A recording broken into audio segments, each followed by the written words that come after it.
This class we have started money and credit chapter 3 in the first lecture. Now this is the lecture 2 and the topic is loan activities of banks.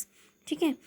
In the previous lecture we have studied about money as a medium of exchange, the barter system, ठीक है, and modern forms of money, deposit with banks. Now we are starting our new topic, loan activities of banks. ठीक है. Let us take the story of banks further. अब अगर हम bank की story को आगे ले जाते हैं तो व्हाट हमने देखा कि हम पैसे जमा कराते हैं, तो लेकिन जो पैसे वहाँ पे हम डिपॉजिट कराते हैं, what do the banks do with the deposit which they accept from the public. So there is an interesting mechanism at work here. Banks do not keep large proportion of their deposit as cash with themself. Bank क्या करता है, पूरे पैसे अपने पास नहीं रखता. They keep only a small proportion of such deposit as cash with themself. For example, आजकल क्या करते हैं banks, these days banks in India hold about 15% of their deposit as cash. This is kept as provision to pay the depositor who might come to withdraw money from the bank on any given day. Since on any particular day only some of its many depositor came to withdraw cash, the bank is able to manage with this cash. आजकल क्या करते हैं bank 15% कुछ proportion यानी कि 15% अपना deposit जो लोगों का होता है उसके अपने पास रखते हैं. ठीक है, उसको किस लिए रख के रखते हैं, वो किस लिए रखते हैं कि ताकि अगर कल को किसी को नीड होती है पैसों की तो उनको वो दे सके, कोई विड्रॉ कर निकला है तो उनको पे कर सके. ठीक है.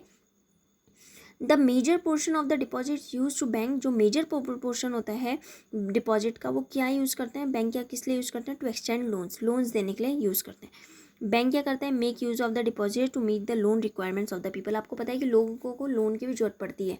ठीक है ना, किसी को मकान बनाना है, किसी को बच्चों की पढ़ाई करानी है, किसी को शादी करनी है, तो हर चीज़ के लिए लोन फैसिलिटी अवेलेबल होती है. So in this way banks function as mediator. तो बैंक क्या करता है, काम करता है एक मीडिएटर की तरह, एक हेल्पर की तरह. उन किन किन के बीच में, जिनके पास ज़्यादा पैसे हैं भाई, जो डिपॉजिट करा रहे, सेव कर रहे, और उनके लिए जिनको पैसों की ज़रूरत होती है, हु आर इन नीड. ठीक है ना, तो उन दोनों में क्या करता है, मीडिएटर की तरह यूज़ करता है. Banks charge a higher interest rate on loans. Bank क्या करता है, हाई इंटरेस्ट रेट लगाता है लोन्स पे जो वो देता है. ठीक है. What they give on deposit. अगर हम लोग क्या करते हैं, हम लोग वहाँ से पैसे ले रहे हैं बैंक से, तो हमें उसमें हाई रेट ऑफ इंटरेस्ट पे करना पड़ता है. लेकिन अगर हम वहाँ पैसे जमा करा रहे हैं तो बैंक क्या करता है, उसमें हमें कम रेट ऑफ इंटरेस्ट देता है. So the difference between what is charge from borrowers and what is paid to depositor, जो उन दोनों के बीच का डिफरेंस होता है वही उनकी मेन सोर्स ऑफ इनकम होती है बैंक की. ठीक है. नाउ आपको पता है कि टू डिफरेंट, देखो मैं आपको इसका मैकेनिज्म यहाँ पे एक्सप्लेन करूँगी बुक में. What do you think would happen if all the deposit went to ask for the money at the same time. Depositors हैं, people make deposits in bank, people withdraw money and get interest. Borrowers क्या है, people take loans, people repay loan with interest. Loan लिया था वो तो देंगे साथ में उसके इंटरेस्ट भी देते हैं. ठीक है. टू डिफरेंट क्रेडिट सिचुएशंस होती है. In our day to day activities a large number of transactions involve credit in some form और अगर हम डे टू डे एक्टिविटी देखते हैं तो कहीं ना कहीं हमारी क्रेडिट फॉर्म उसमें यूज़ होती है.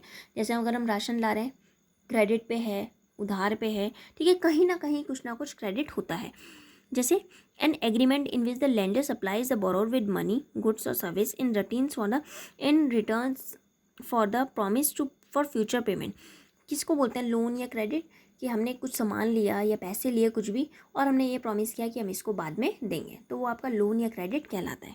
ठीक है. This is the definition of loan और credit. You can underline it और you can I have written here an agreement in which the lender supplies the borrower with money, goods or services in return for the promise of future payment is called as credit loan. Credit plays a significant and positive role in the situation. जैसे एक suppose मैं आपको एक story है इसमें, देखो आपकी book में ये story. In this case, Salim gets credit to meet the working capital needs of the production. ठीक है. देखो आपको पहले एक फेस्टिवल सीजन की स्टोरी दे रखी है. Festival season is coming up after 2 months from now and Salim who is a shoe manufacturer is received an order from a large trader in the town for 2000. एक सलीम क्या है, शू manufacturer है, उसको 3000 shoes बनाने का offer मिला है. ठीक है ना, एक ट्रेडर ने उसको, व्यापारी ने उसको उसके लिए ऑफर दिया है कि भाई तूने ये ऑर्डर हमारा पूरा करना है and to be delivered within 30 days, और उसको पूरे 30 days में वो कंप्लीट करके देना है. So he finish production on time. Salim को वर्कर्स लगाने पड़े, भाई काम वगैरह जल्दी करना था उसको कंप्लीट, इतने सारे शूज़ बनाने थे तो उसने कुछ वर्कर्स लगाए ताकि उसकी जल्दी से जल्दी हेल्प हो सके. He has to purchase the raw material. उसने परचेज करा रॉ मटेरियल. इन एक्सपेंसेस को मीट करने के लिए सलीम ने क्या किया, लोन लिया 2 तरीके से. पहले क्या करा उसने, लेदर सप्लायर को बोला कि भाई मुझे सप्लाई करो लेदर और मैं उसकी पेमेंट तुम्हें बाद में करूँगा जब मेरे शू मैन्युफैक्चरर मैं शू मैन्युफैक्चर करके दे दूँगा, वहाँ से मुझे पैसे आएंगे तब मैं तुम्हारे पैसे दूंगा। दूसरा, फ्रॉम द लास्ट, उसने क्या करा, जिसने उसको ऑर्डर दिया था उसी को बोला कि मुझे 1000 रुपीज़ एडवांस दे दो, जब मेरे जो मैन्युफैक्चर जब मैं करूँगा, जो उसकी पेमेंट करूँगा उसमें 1000 रुपीज़ कम कर देना, मुझे एडवांस दे दो। ठीक है, तो दो तरीके से उसने लोन लिया। And at the end of the month Salim is able to deliver the order. Last में क्या हुआ, सलीम ने ऑर्डर पूरा किया, उसने वर्कर्स वगैरह लगाए थे, ऑर्डर पूरा किया, अच्छा प्रॉफिट मिला और मनी भी उसने जो लिया था वो वापस दिया। तो इस सिचुएशन में क्या हुआ कि सलीम ने क्रेडिट लिया, किस लिए, क्यों उधार लिया, कि ताकि उसकी जो वर्किंग कैपिटल नीड्स थी प्रोडक्शन की वो पूरी हो सके। क्रेडिट ने उसको हेल्प किया कि उसके करंट एक्सपेंसेस और प्रोडक्शन में जो चाहिए थे वो उसके मदद हुई, इसमें हेल्प हुई। फिनिश करा उसने प्रोडक्शन ऑन टाइम और उससे उसको अर्निंग में इंक्रीमेंट हुआ, है ना, बड़ी उसकी इंक्रीमेंट। तो क्रेडिट ने एक प्ले करा इंपॉर्टेंट सिग्निफिकेंट पॉजिटिव रोल। इसमें क्या हुआ, उसने उधार लिया लेकिन पॉजिटिव रोल है। अब इसका नेगेटिव रोल देखो। स्वप्ना की problem see. Swapna who is a small farmer, Sapna एक स्मॉल फार्मर है, ग्रो करती है groundnut on her 3 acres of land.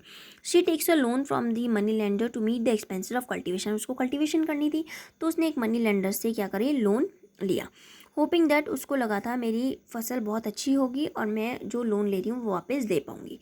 लेकिन क्या हुआ, बीच में सीज़न ख़राब हो गई, उसमें कीड़े वगैरह लगे, पेस्ट लग गए और क्रॉप फेल्स हो गई। दो Swapna sprays her crops with expensive. अब उसने क्या करा, जब उसकी क्रॉप खराब हो गई, उसमें पेस्ट वगैरह लगे, तो उसने महंगे से महंगे पेस्टिसाइड यूज़ करा कि ताकि उसकी फसल बच जाए। ठीक है, too much difference, see he is unable to repay the money lender, the डेब्ट grows over the year into a large amount. अब क्या हुआ, मनी लेंडर से उसने पैसे लिए वो तो है ही है, लेकिन उसके साथ साथ उसके और खर्चे हुए इसमें। उसने महंगी से महंगी उसमें पेस्टिसाइड लगाई, इधर उधर से खरा होगा अरेंजमेंट, तभी तो उसने लगाई, क्योंकि उसके पास जो पैसे थे वो तो ख़त्म हो गए थे। ठीक है, सो एंड द डेब्ट grows over the time into a, अब जो उसका कर्जा था वो छोटी अमाउंट से लेके बहुत बड़ी अमाउंट हो गई। उसमें क्या होता है, इंटरेस्ट भी लगता रहा उसका साथ साथ।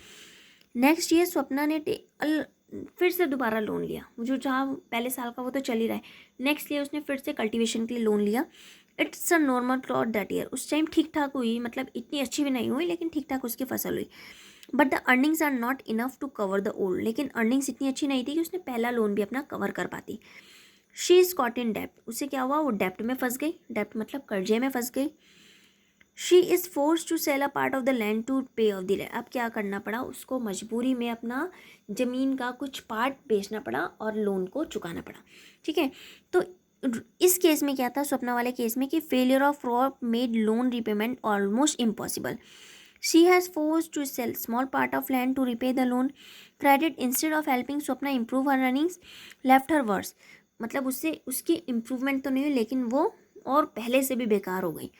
This is an example of what is commonly called डेप्ट ट्रैप। इसी को डेप्ट ट्रैप बोलते हैं, कि मतलब एक लोन तो उसका पहले से चल रहा था और ऊपर से और उस पर कर्जा होता रहा, डेप्ट ट्रैप। ठीक है, credit in this case pushes the borrower into a situation from which recovery is very. तो इस सिचुएशन में क्या हुआ, क्रेडिट ने उसको ऐसी सिचुएशन में पहुंचा दिया जहां से रिकवर होना बहुत मुश्किल था। While in such one situation, credit ने हेल्प किया कि इंक्रीज करी earning and therefore the person is better than before. In other situation, because of the crop failure, credit pushes the person into a debt trap. So to repay her loan, she has to sell a portion of her land. She is clearly much worse off than before. So whether credit would be useful or not, therefore depends on the risk in the situation. कि situation पे risk क्या है उसमें depend करता है। ठीक है, whether there is some support in case of loss. Okay, in rural areas credit is mostly taken for crop production. जो रूरल एरियाज होते हैं वहाँ पे क्रेडिट किस लिए लिए जाते हैं, क्रॉप प्रोडक्शन के लिए आते हैं। फार्मर्स किस लिए लेते हैं, क्रॉप लोन्स लेते हैं at the beginning of the season, और बाद में जब उनका हार्वेस्ट होता है उस टाइम पे लोन को रीपे कर देते हैं। Repayment of loan is crucially dependent on the income from farming. Okay, this is your lecture 2. Okay, now we will start our new topic, that is 2 different credit situation in the next lecture 3. Okay, thank you.